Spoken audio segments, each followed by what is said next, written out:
네, 계속해서 노영희의 뉴스인사이다 이어가겠습니다. 저희 실버버튼 특집 주간 함께합니다. 어제 축하드립니다. 아직 인사도 안 했는데 네, 어제 어떤 분이 정말 노영희 변호사님 이거 좀 자랑 좀 그만해요. 나한테 그러더라고요. 이번 주까지만 좀 해볼게요. 아니면 언제 하겠어요, 제가. 자, 매주 목요일에는요, 톡 쏘는 맛이 일품인 3인삼 색시사 맛집 이슈사범이 있는 날입니다. 오늘 신장식 김필성 변호사님 함께하겠습니다. 두 분 어서 오세요. 네, 안녕하세요. 안녕하세요. 네, 우리 신장식 변호사님이 오시자마자 이 실버 버튼 딱 보시면서 본인이 나가는 MBC 프로그램 이전에 있죠. 예. 정치인싸 하는데 2019년에 실버 버튼 그래서 언박싱 뭐 이런 것도 동영상도 따로 찍고 이랬어요. 그게 2019년에 벌써 네, 그랬던 2019년에 거예요. 실버 버튼 받았거든요. 감회가 새롭겠어요. 감회가 새롭습니다. 두 번째 실버 버튼을 제가 참여하는 프로그램에 이렇게 받을 수 있게 돼서 그렇군요. 우리 청취자분들에게 시청자 여러분들께 가장 먼저 감사드려요. 역시 아니 진짜 우리 이슈삼합 때문에 사실은 뭐 많은 분들이 도와주셨지만 이슈삼합이 정말 효자 프로그램이잖아요. 항상 감사드리고요. 좀 전에 우리 그 신자식 변호사님이 정치인사에서 또 원희룡 지사 나오는 것도 나와가지고 한번 네네. 예. 그 김희루 아나운서가 정치인사가 이번에 MBC 안에서 무슨 이렇게 상을 받았나 봐요. 근데 수상 소감에서 가장 먼저 원희룡 전 지사님께 감사드립니다라고 이야기를 했다고 그러니까 지난번에 현근택 변호사랑 싸운 것 때문에 그런 거죠? 그렇기 때문에 자, 이게 방송이 잘 되려면 아이러니하게도 이렇게 사고가 사고가 한 좀 번씩. 터져줘야. 예, 우리는 사고가 없이 이렇게 잘 나가고 있다는 게 더 중요하네요. 네, 저희는 별로 사고는 원하지 않습니다. 네, 여기까지 하겠습니다. 자, 이 얘기도 해보겠습니다. 윤석열 후보, 김건희 씨는 뭐 등판 계획이 처음부터 없었다 이런 얘기를 하고 있습니다. 이게 아마도 김건희 씨 문제 리스크가 해결이 안 되니까 고육지책에서 나온 게 아닐까라는 생각이 드는데요. 우선 최근 논란부터 한번 짚어보겠습니다. 뉴욕대 연수가 뉴욕대 연수했다고 본인이 이력서 여기저기 쓰고 다녔던 그게 사실은 서울대에서 그냥 하는 과정 중에 일환이고 뭐 외유성 프로그램 중에 하나였고 실제로는 뉴욕대에서는 거의 관여를 안 했다 이런 얘기가 있더라고요. 김필성 변호사님. 그러니까 뉴욕대에서 관여를 안 한 정도가 아니고 실제로 있었던 기간이 5일 정도, 일주일이 안 되는 기간 동안 네. 서울대에서 그 뉴욕대하고 계약을 해서 위탁을 해가지고 가서 실제로는 뭐 수업을 그렇다고 또 뭐 알차게 되는 것도 아니고 사실 절반이나 대부분의 시간들은 무슨 그 뉴욕의 그 문화체험, 좋게 문화체험, 뮤지컬도 보고 뭐 이런 것들이 주로 사용됐다는 사실이 사실 밝혀져 가지고 근데 문제는 이제 사실 뭐 최고 경영자 프로그램을 통해서 갔다 왔습니다라는 거를 뭐 자기 소개란이나 이런 데 썼으면 문제가 안 되는데 그 지금 언론에 공개된 것처럼 공식 학력란에 썼어요 이 부분을 그리고 기간이나 이런 것들도 사실 조금 어긋나는 것처럼 네. 썼고 그래서 이제 문제가 되고 있는 거죠. 맞습니다. 뉴욕대 연수 프로그램 뉴욕대 연수 갔다 온 거를 갖다가 엔터테인먼트 어쩌고저쩌고 이렇게 영어를 쫙 써놨는데 그게 2006년 10월 그리고 2006년 11월에 마치 2달 동안 다녀온 것처럼 별도의 과정인 것처럼 써놨는데 알고 봤더니 그게 서울대학교에서 했던 그 컨텐츠 진흥원이 보조해주는 GLA 과정이라고 하는 5개월짜리 프로그램 내에 있는 과정 중에 하나였고 2006년 10월 23일부터 29일까지인가요? 한 5일 정도 다녀오는 프로그램이었다. 그런데 거기에 가서 강의를 들었다고 했는데 실제 강의는 오전에밖에 이루어지지 않았고 서울대학교 교수님들이 가서 강의를 했더라. 인솔해서 가신 분들이죠. 뭐. 그 과정 인솔해서 가신 분들. 박앤리, 프로페서 박앤리 이렇게 돼 있던데. 그렇군요. 그래서 물어보니까 다른 CBS에서 취재를 해서 물어보니까 뉴욕대에서는 뭐 우리가 특별히 한 건 아니고 서울대학교에서 주체가 되어서 한 것이고 특히 아마도 그 여행 가이드인가 봐요. 관광 통역이 같이 가가지고 그 수업도 조금 통역해 주다가 워낙 어렵고 힘들어서 말이 안 통해가지고 그냥 중간에 간둬버렸다 뭐 이런 얘기가 나오고 실제 김건희 씨는 강의 한 2번 듣다가 나와서 쇼핑하러 다녔다 이런 얘기도 나오더라고요. 사실 프로그램 자체가 최고 경영 프로그램 자체가 인맥을 쌓기 위한 목적이 가장 크니까 네. 추경 같이 이렇게 어울려 다니면서 인사하고 이런 것들이 목적인 것이고 그렇죠. 김건희 씨의 직업 특성상 최고 경영 프로그램을 참여했다는 것 자체는 이해할 만해요. 그런 것들이 그런 경력이 필요한 프로그램이긴 한데 문제는 이것을 공식 경력으로 자기 학력으로 주장했다는 게 문제인 것이죠. 이게 2번을 썼잖아요. 그 이력서에다가 한 번은 학력란에다 썼고 2개월인 것처럼 뭐 그렇게 썼고 한 번은 스모니아대하고 안양대하고가 좀 다르게 썼어요. 예, 하나는 학경력이라고 하는 란에 썼는데 그거는 연도가 2006년 해서 마치 1년짜리 코스에 다닌 것처럼 맞아요. 이렇게 그 같은 코스를 갔으면서도 이거를 다른 방식으로 기술을 해요. 그러니까 이분은 기본적으로 제가 가장 크게 문제 삼는 거는 불법성 인식이 없어요.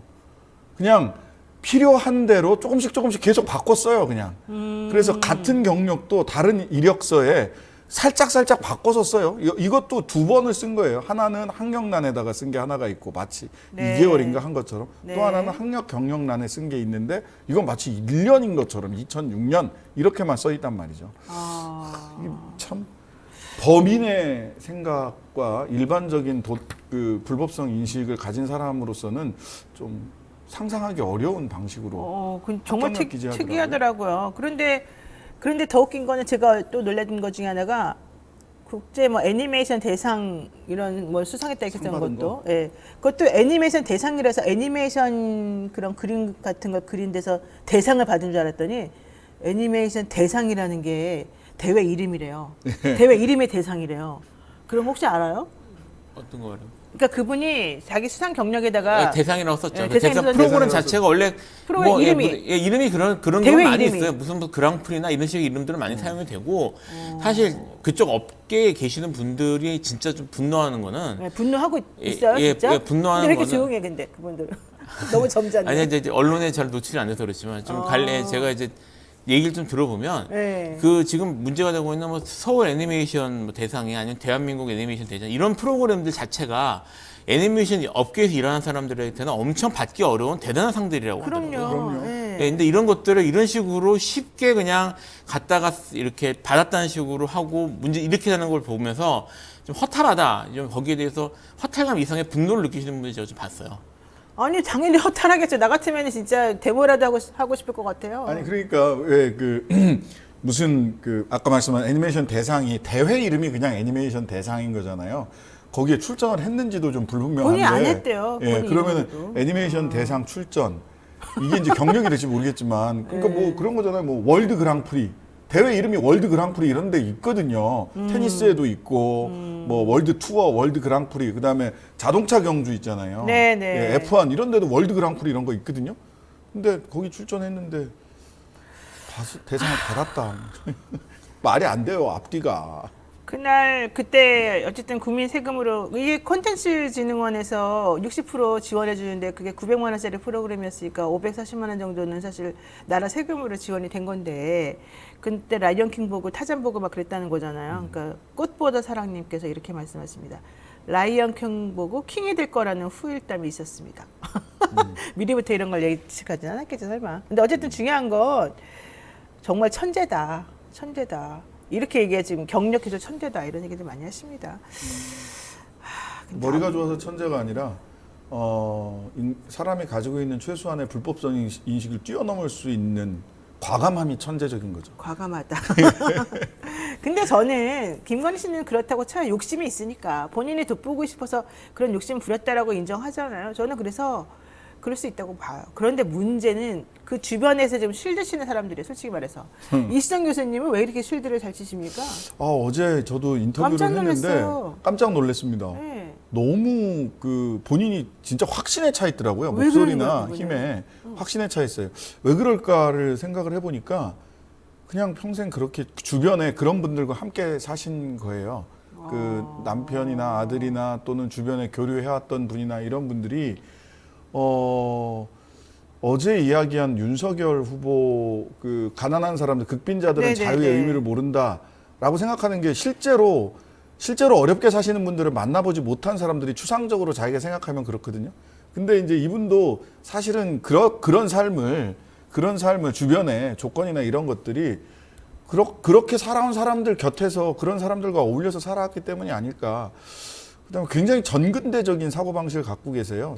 이재명 후보 아들과 관련된 논란을 이야기하는데 그 전에 이제 무한 책임 얘기를 하시더라고요. 자식 성인이 돼도 무한 책임을 무한 책임 져야 된다. 어른이. 그래서 네, 아버지가. 무한 책임이 구체적으로 어디까지입니까? 그랬더니 90 먹은 우리 어머니도 저에게 잔소리를 합니다. 그런 게 무한 책임입니다. 이렇게 얘기하시더라고요. 좀 납득하기 어려운. 그러니까 그 부인은 결혼하기 전 거니까 건드리면 안 되고 아들은 성인이 되었어도 아버지가 무한 책임져서 도박하지 말라고 해야 되고 이거군요. 그래서 그 방송을 듣고 가장 절망한 사람은 아들이지 않을까. 진짜 결혼하기 힘들겠다. 아, 이승에서 아들. 진짜 엄마가 무한 책임지니까. 엄마가 지금도 30 넘은 아들에게 매번 잔소리한다. 예전에 야동 보는 거 내가 뭐라고 혼내켰다. 아, 그렇게 그런 얘기해요? 얘기를 이미 인터뷰에서 했어요. 그러니 네. 와, 이 K 시어머니 제대로 발휘하시겠다. 이거 보세요. K를 거기다 갖다 붙으니까 속상하게. 사실 좀 여기 계시 지금 주위 분들에도 좀 이해하기 어려운 게요. 일단 교수분, 제가 이수정 교수 말씀하셨지만 사실 최근 2년 정도, 그러니까 한 1, 2년 사이에 그 학교, 사립학교, 특히 사립학교 중심으로 해서, 국립도 마찬가지입니다. 학교 내에서 어떤 일들이 있었냐면, 그 조국 전 장관 문제 때문에 그 임용 과정이나 이런 것들에 대한 거의 전면적인 교육부 감사가 있었어요. 네. 그래서 지적사항이 어마어마하게 나왔습니다. 나와가지고 제 주변에도 교수들이 좀 있는데 그것 때문에 엄청 고생하셨던 사람들도 있거든요. 그래서 교수들이 어떤 식으로든 보직을 맡았다거나 좀 오래 있었던 교수들 같은 건 이것 때문에 교육부에서 한 번씩 곤혹스를 치렀어요. 그러니까 이런 경력이나 이런 것들을 학교나 이런 것들에 대해서 치렀어요. 사실은 그리고 그 이전에 그분들은 보통 어쨌든 자기들 그 경력이나 학력 그다음에 연구 업적 같은 것들을 어필을 해서 들어가는 사람들이잖아요. 그래서 네. 이런 것들에 대한 경험들이 다 있는 사람들이거든요. 그러니까 네. 여기에 대해서 이렇게 느슨한 태도를, 느슨한 인식을 보인다는 건 국민들이 납득하기 어려운, 상식적으로 납득하기 어려운 내용들을 최근에 그렇게 전국적으로 감사도 있었고, 그리고 거기에 대해서 임용 과정에서 겪으셨던 분들이, 그리고 그런 논문이나 아니면 논문의 제1저자, 제2저자 어떻게 순서를 결정하는가 가지고도 연구를 따지는 그런 동네에서 연구하시는 분들이 여기에 대해서 이런 말씀 하시는 건 첫째 납득하기 어렵고, 네. 두 번째 사실 윤석열 캠프 쪽에 법조인이 많기 유명하지 않습니까? 엄청 많죠. 네, 많은데 정규 학력에 대한 편견이 좀 있어요. 그러니까 그게 있어요. 판례가 있어요. 판례가 엄청 판례. 많아요. 네, 이게 정규 학력이 왜 판례에서 많이 문제가 됐냐면 네. 이 공직선거법에서 따지거든요. 맞아요.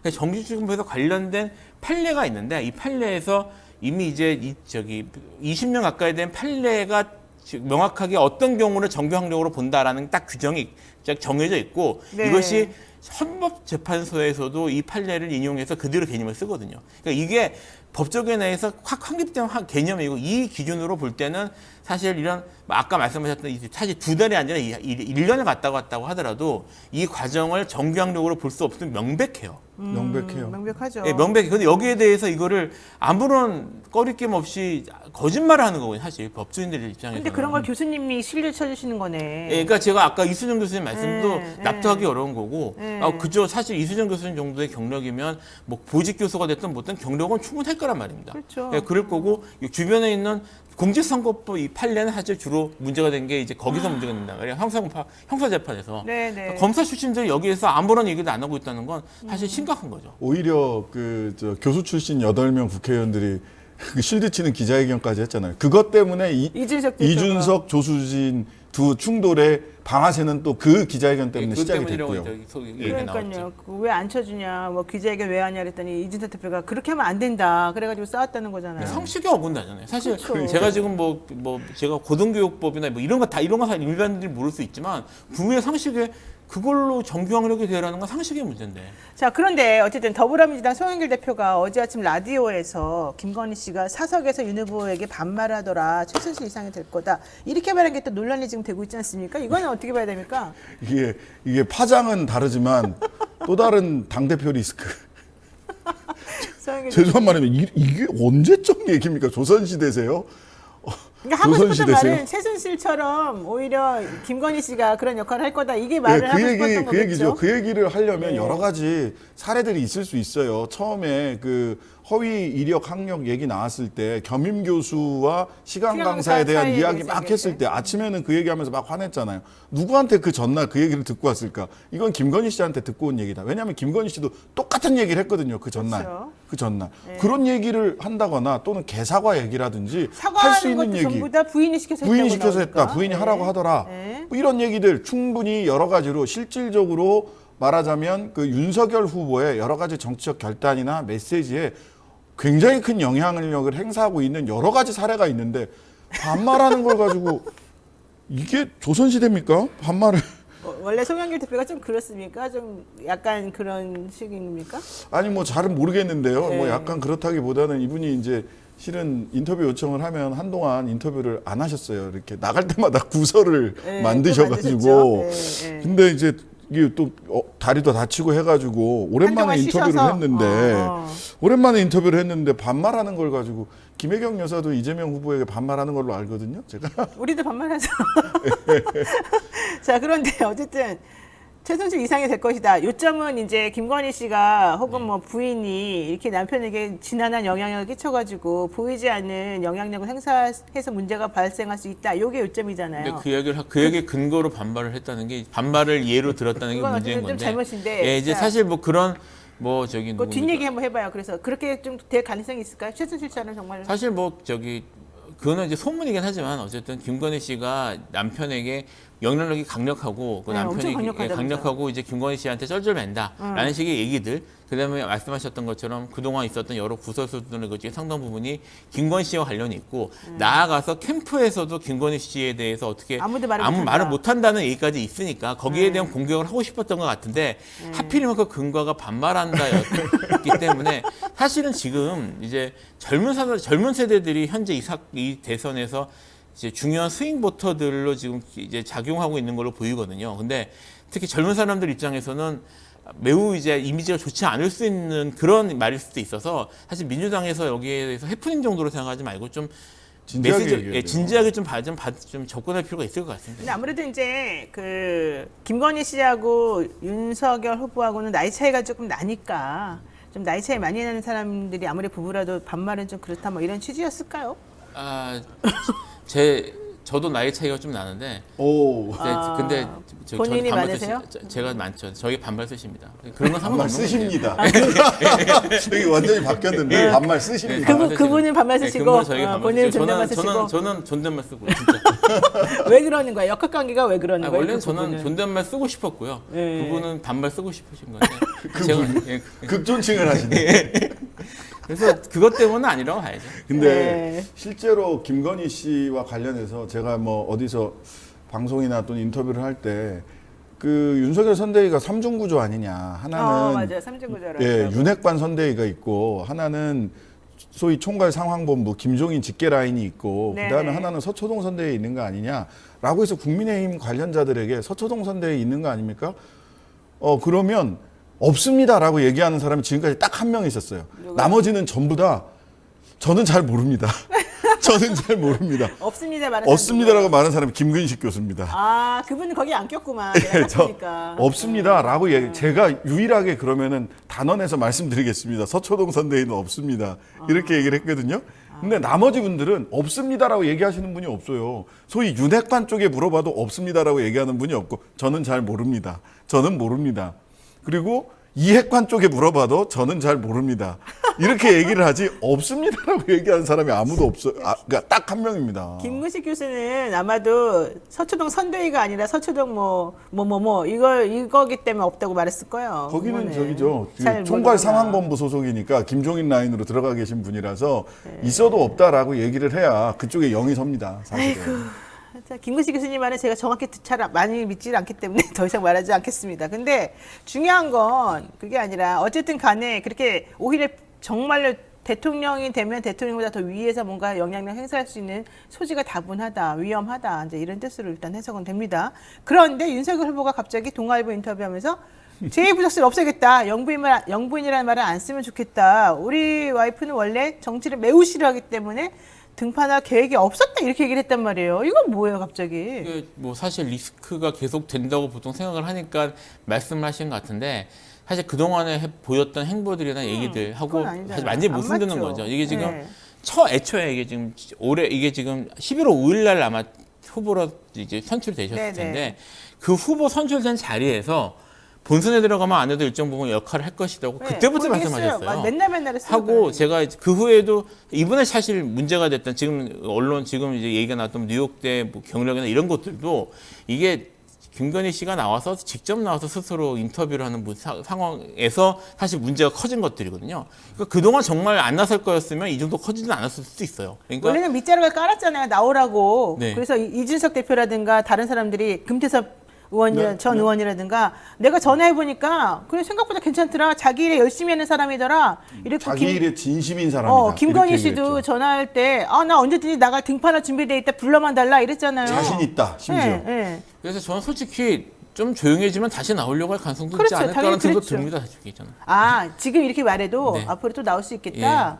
조용해지면 조용해질 수가 있을지는 잘 모르겠습니다만은 내내 가긴 할 약간- 텐데. 약간 이게 캐릭터가 좀 그런 분 같거든요. 저 그런 말씀을 전에도 드린 적이 있었는데 그렇긴 김건희 해요. 씨라는 분께서 이렇게 좀 조용해지거나 아니면 나이가 나서고 싶은 생각이 들면은 나서고 싶을 가능성이 높아 보이고 이거를 아까 말씀드린 것처럼 윤석열 후보를 포함해서 캠프에서 아무도 통제 못한다. 통제하기 사실은 그동안 있었던 언론 통화나 이런 것들도 어느 쪽 통제나 이런 걸 받아서 한 게 아니고 본인이 원해서 했던 거거든요. 그렇죠, 그래서 그렇죠. 사실 리스크는 계속 존재하는 거죠. 그 말이 맞는 게 저도 그 말이 맞을 것 같은 게 윤석열 후보 측에서 매우 화가 나 있고 신경질 내고 있는 것 중에 하나가 도대체 전화를 받지 말라는데 왜 전화를 받냐는 거였어요. 모르는 전화번호로 전화가 오면 받지 말아라라고 이렇게 누누이 말을 했는데 그걸 계속 전화를 받았다는 거야. 그래서 계속 인터뷰가 터진 거예요. 뉴스버스, 오마이뉴스, 뭐 YTN.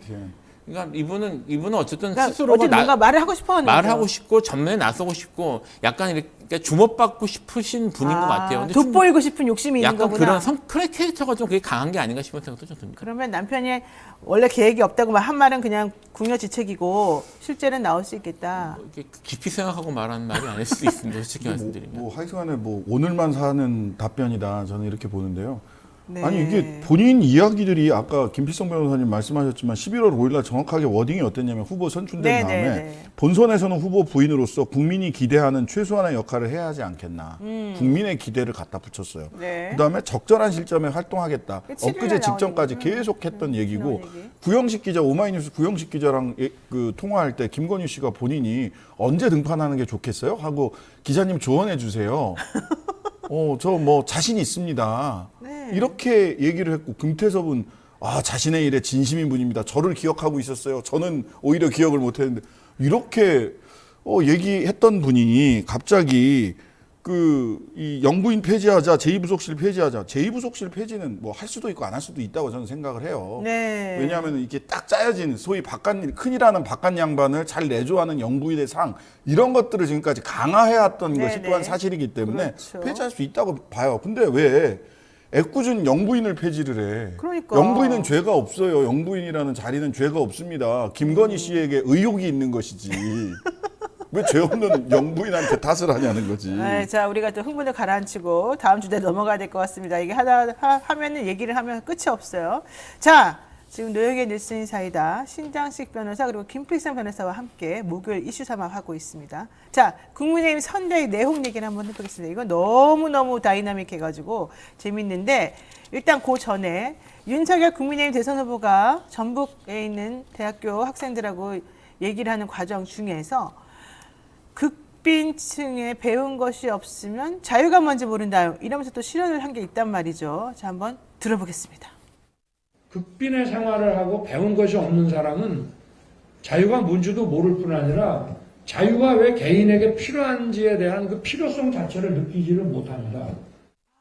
극빈의 생활을 하고 배운 게 없는 사람은 자유가 뭔지도 모를 뿐 아니라 자유가 왜 개인에게 필요한지에 대해서 필요성 자체를 느끼지 못합니다. 이거 너무 모욕적인 말 아닙니까? 이런 발언을 할 수도 있는 거예요, 정말? 이거는 실언이 아니고 이건 확신에 찬 자기 가치관 반영된 것 같은데. 이게 이제 뭐 여러 가지 왜 이런 말이 나왔을까에 대한 여러 얘기가 있는데 제가 생각하는 가장 설득력이 있는 거는 네. 사실 뭐 이제 그 실제적으로 인간의 자유가 그 경제적 궁핍한 경제적 상황과 연결된다는 것에 대한 사회 이론들이 있대요. 네, 이론은 있어요. 이론이 있고 아마 여기에 대해서 윤 후보가 최근에 얘기를 들은 게 아닌가 또는 어느 정도 코치를 받은 게 아닌가. 근데 거기에 대해서 얘기를 하는 과정에서 자기가 평상시에 갖고 있었던 가치관하고 섞여가지고 이런 좀 미스가 난 게 아닌가라는 그런 식으로 보는 사람들이 있던데 그게 맞는 것 같아요. 왜냐하면 사실 질문이 여기에 대해 이런 답변에 나올 만한 질문이 이거 아니었거든요. N번방 방지법 이거 얘기하다가 나온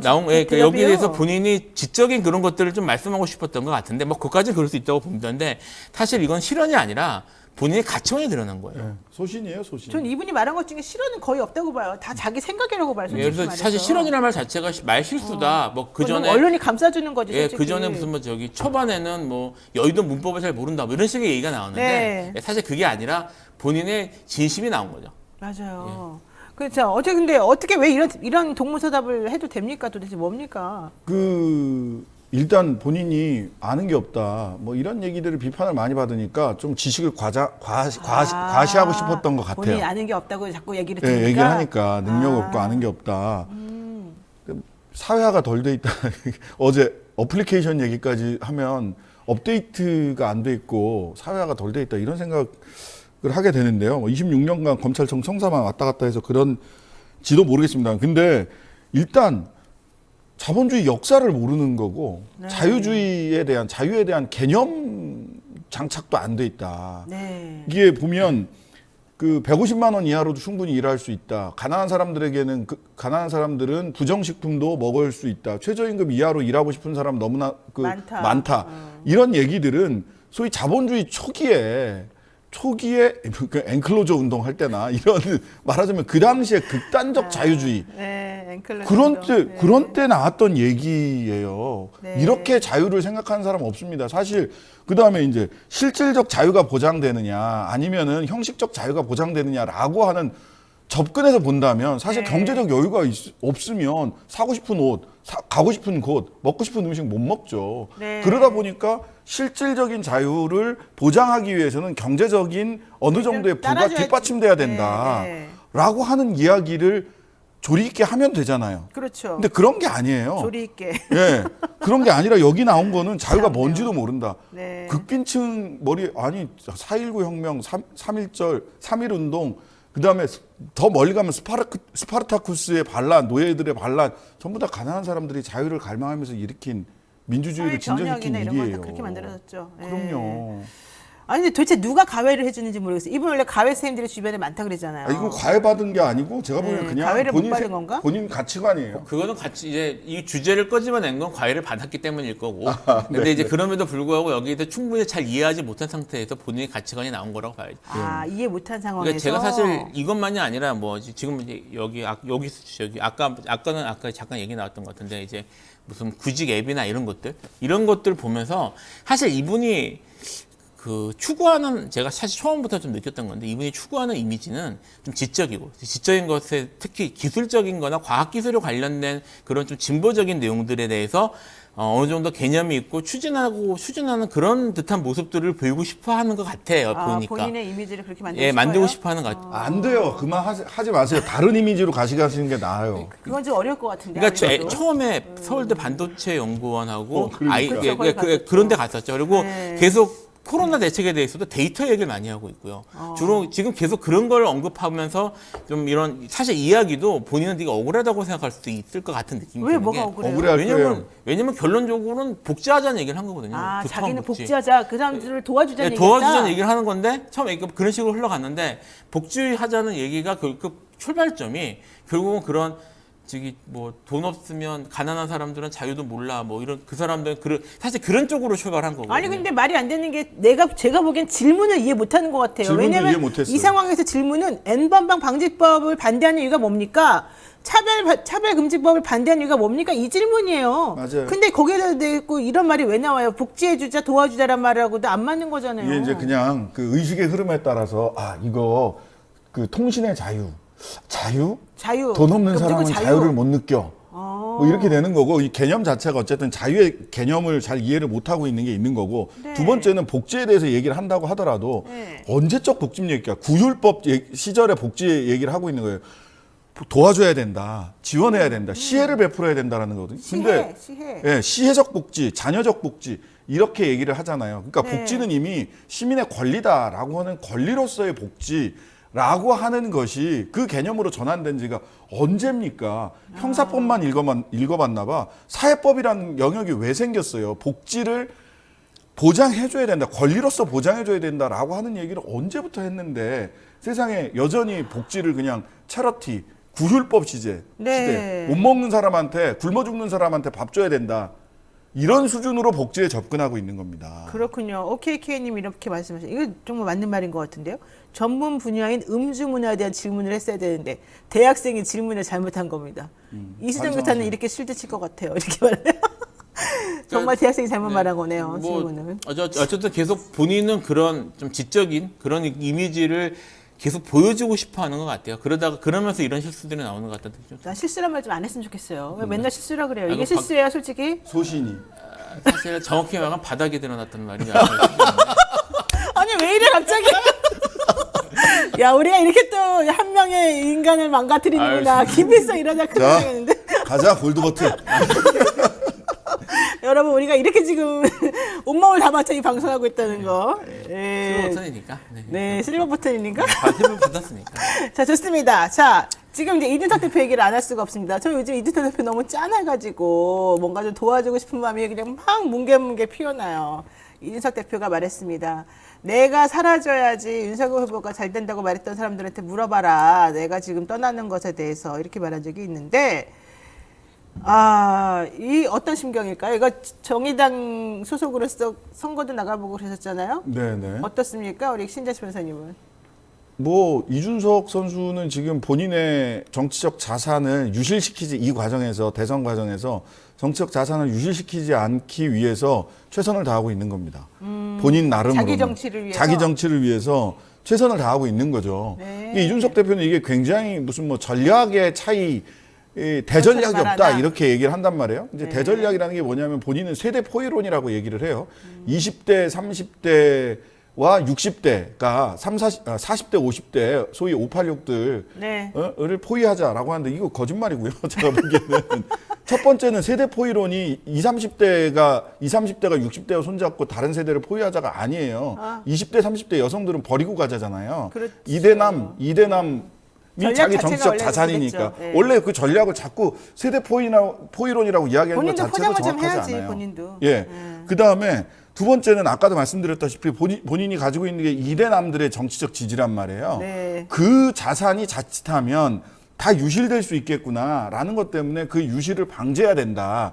그래서 대선 결과와 관계없이 자신의 정치적 자산을 유지하고 가겠다라고 하는 자신의 정치적 포석이 깔려 있는 거죠. 네. 그거를 무슨 대단한 전략적인 충돌까지라고 얘기할 거는 저는 이건 없다고 봐요. 그렇게 권력 자신의 각각의 정치적 자산을 지키기 위한 권력 투쟁의 일환이다라고 저는 보입니다. 그렇게 고차원적인 것도 아니네. 딱 네. 들어보니까. 그런 거죠. 이대남 지지표를 fem코에서의 fem코인가 하여튼간에 그 있잖아요. 맞아요. 예. 그 이준석 예, 그 갤러리. 완전 지지하는 예, 예. 예, 그런 그 카페에서의 지지세를 유지하기 위한. 근데 전략적 그렇게 보면 선택이다. 너무 정말 제1야당의 당대표를 너무 좀 편협하게 보는 거 아닙니까? 아니 일단은 본인이 거기에 이제 항상 자신의 개인적 이익은 정치적 큰 명분과 결합했을 때 힘을 발휘하게 되는 건 맞죠. 네. 그리고 명분을 잘 잡기도 했어요. 네, 네. 다만 이게 어떤 커다란 대의 명분을 둘러싼 또는 대단한 전략을 둘러싼 이렇게 보이지는 않는다라는 그렇군요. 겁니다. 예. 네, 우리 김필수 변호사님. 애초에 그런 전략 자체가 성립할 수가 없는 게요. 좀 이게 이제 사실 그런 보수화된 그런 그 젊은이들이 사실 출발점이라고 할 수 있는 게 이제 이른바 일베라는 곳인데 네. 일베 내에서 사실 어떤 일이 있었냐면 제가 일베 얘기를 갑자기 좀 이상하긴 합니다만 그러다 또 일베한테 또 몰매 맞는 거 아니에요? 아니, 사실 뭐 일베 제가 일베에서 어떤 일이 있었냐면 그 일베가 원래 젊은이들 사이트였거든요. DC 인사이드의 일간 베스트 사이트 게시판이 나온 그렇죠. 거니까 네, 젊은이들 일간 베스트 사이트였는데 게시판.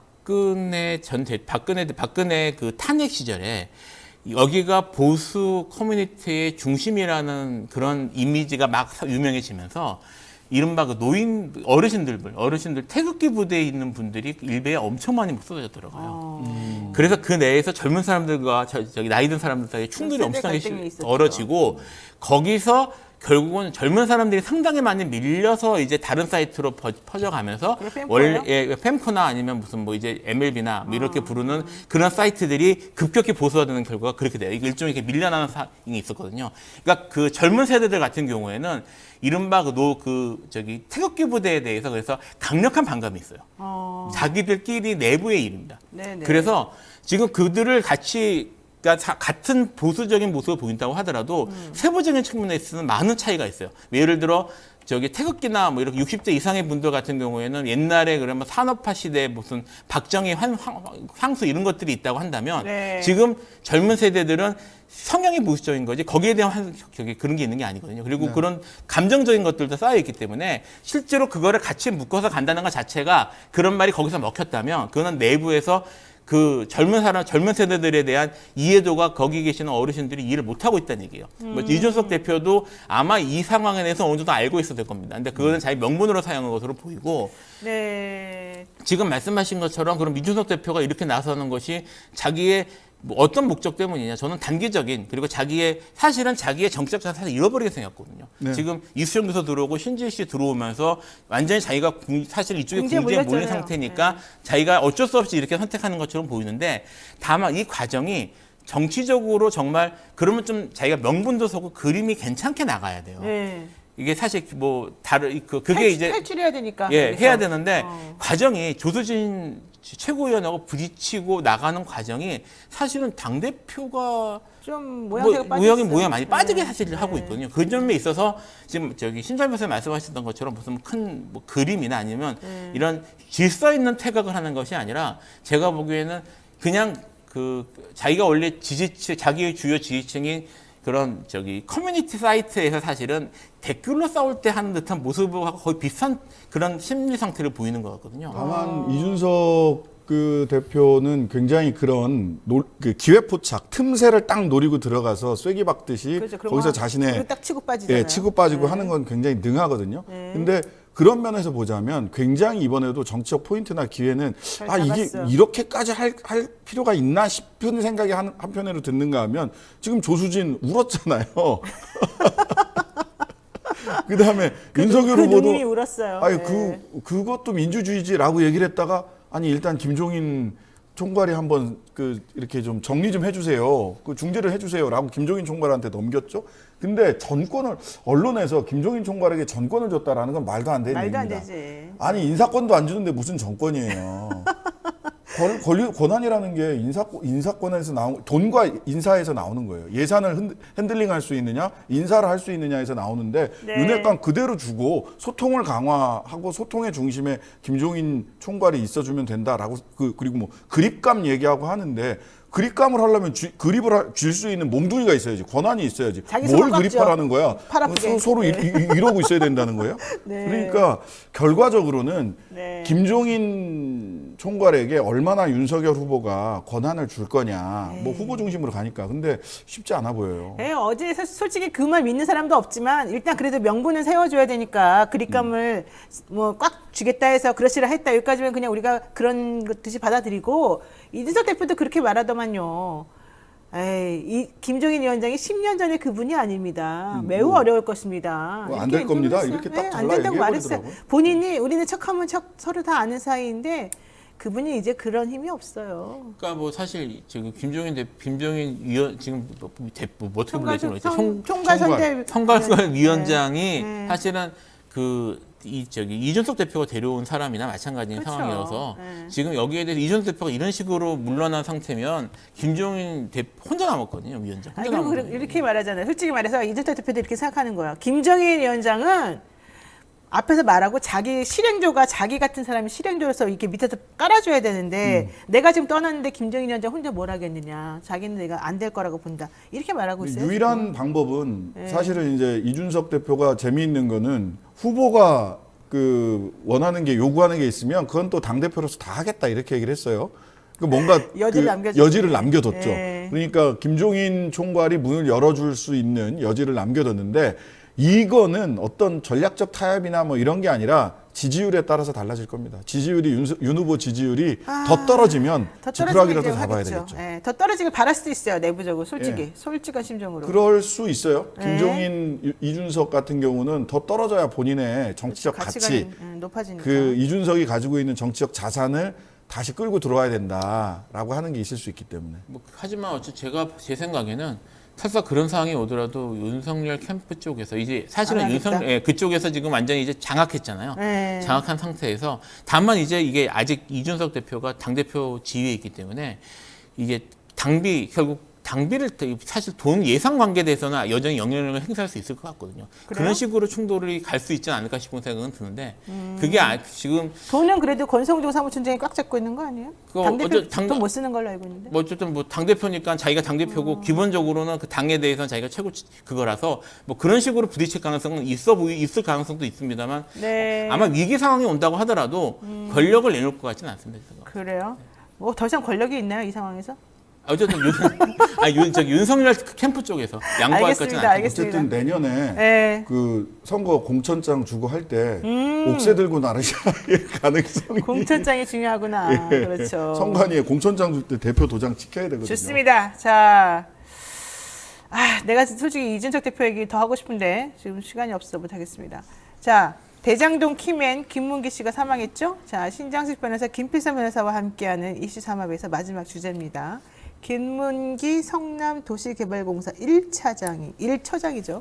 극단적 선택을 했습니다. 화천대유 심사위원 3명 중에 2명이 지금 사망을 한 겁니다. 이거 상당히 심각한 상황인데 검찰 수사 논란 피해갈 수가 없게 됐습니다. 어떻게 됩니까? 우선 김필선 변호사님. 뭐 검찰 쪽에서 뭐 사실은 뭐 지금 유가족 쪽에서는 뭐 이렇게 검찰도 부르고 무슨 감사에 뭐 손해배상도 들어온다 그러고 고소고발이 이루어진다고 그러고 하는 것 때문에 압박이 매우 강하게 느껴져서 이렇게 된 것이라고 얘기를 했다는데 네. 사실 뭐 강압 수사나 아니면은 검찰이 이런 뭐 검찰이 적정하게 수사했는지 이런 것들에 대한 논란이 벌어질 수밖에 없는 상황이긴 하죠. 근데 검찰 내가 물어보니까 자기네 강압수한 거 없다. 그리고 참고인들을 조사 몇 번 했을 뿐이고 이번에 얘기된 거는 그 뭐 배임 관련해서 이익을 뭐 이렇게 환수하는 조항을 넣지 않은 거 그거 관련해서 우리가 한 것도 아니고 그 정민혁 변호사 그분이 이제 회사를 그만뒀는데 왜 자료를 열람하게 해줬느냐 이거 가지고 사실 추궁하는 과정밖에 없었다 이렇게 얘기를 하고 있어요. 사실은 뭐 근데 그 정도라면 사실 그런 선택을 극단적인 선택을 한다는 건 좀 이상하잖아요. 일단은 검찰은 이제까지 단 한 번도 강압수사를 인정한 적이 없어서 그러니까 그걸 기준으로 보기는 어려울 것 같고요. 네네.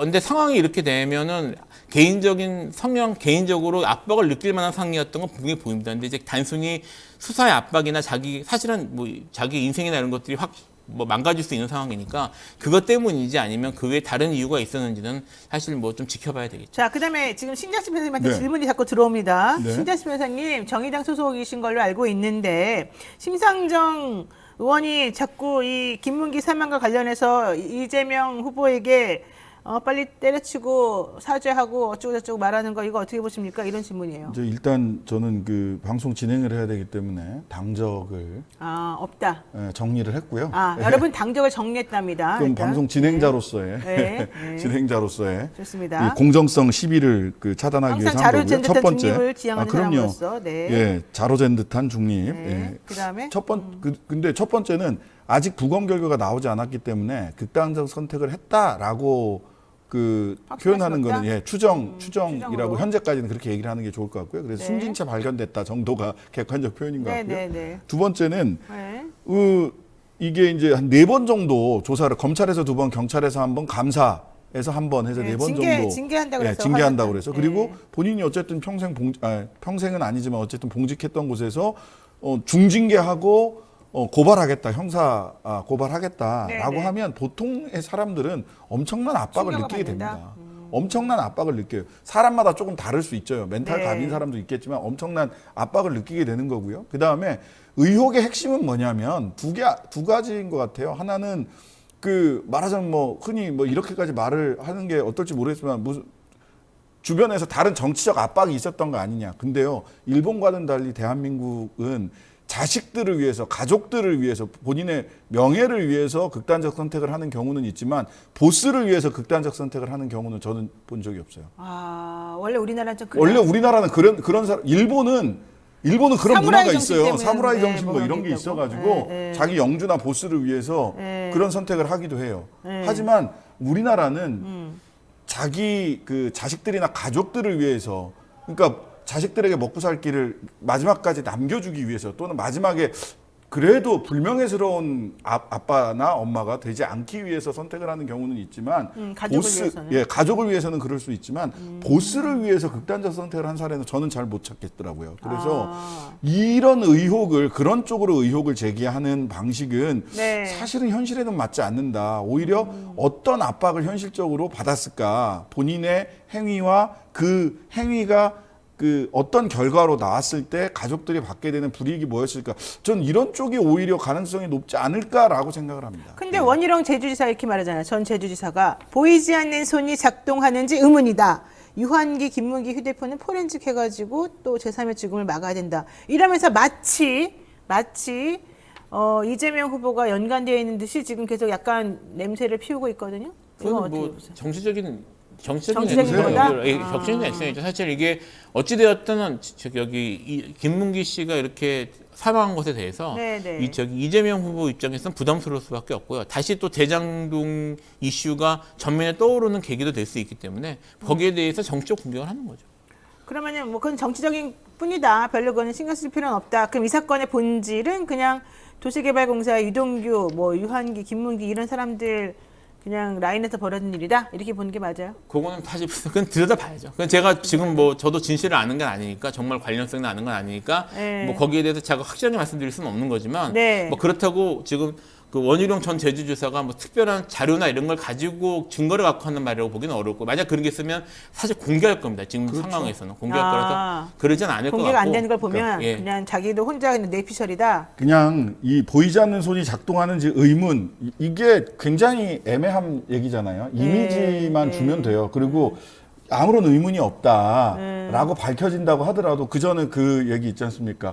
그 김혜경 씨 폭행건 뭐 이런 의문 그런 게 있는 거 아니냐 그랬다가 그 아니면 말고. 아니다라고 하니까 아니면 말고가 아니라 평소에 어떤 이미지였길래 그런 얘기가 신빙성 있게 돌아다녔는지 네, 이재명은 네. 반성하라 이렇게 가면 돼요. 그렇군요. 사실과 관계없이 이 얘기는 정치적 공격으로서 이미지를 형성하기 때문에 예.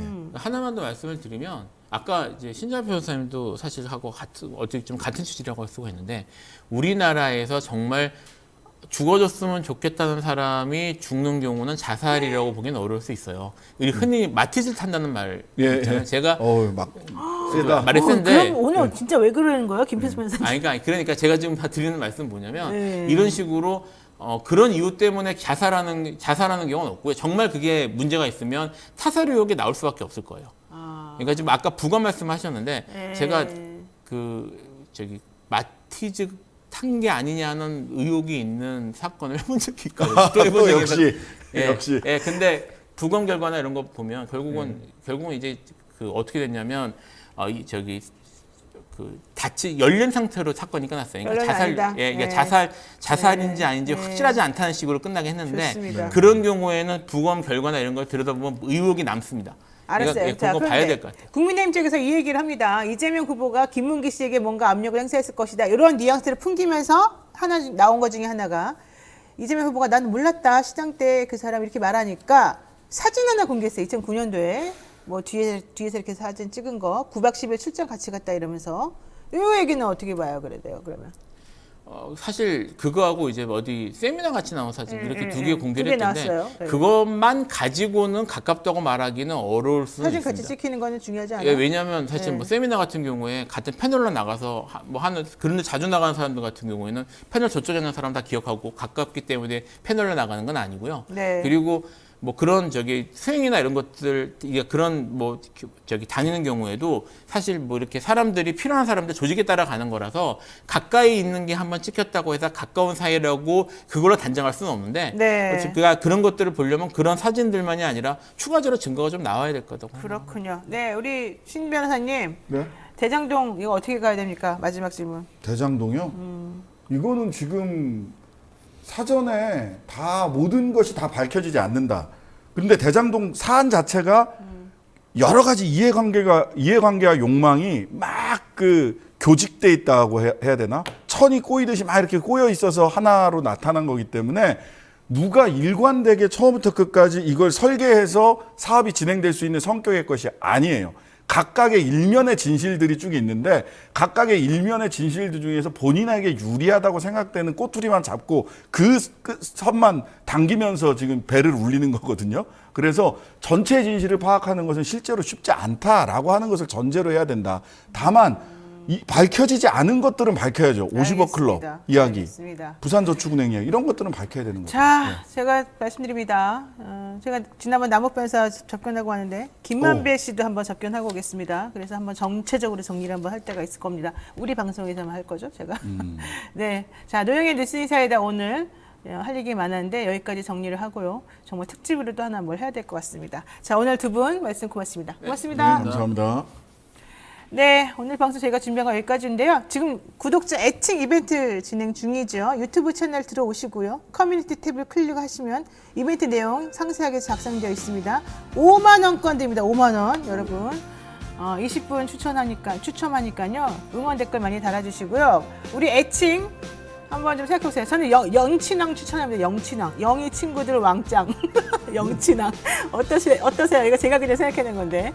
영친왕 괜찮지 않아요? 자, 이런 식으로 그냥 해주시면 됩니다. 자, 구독, 좋아요 잊지 마시고요. 우리 또 내일 만나도록 하겠습니다. 내일 아침 7시 30분에 뵙는데요. 내일은요, 고 김용균 씨 어머니, 김용균 재단 김미숙 이사장과 함께 하겠습니다. 여러분, 잊지 말아야 됩니다. 우리들의 아픈 상황에 대해서.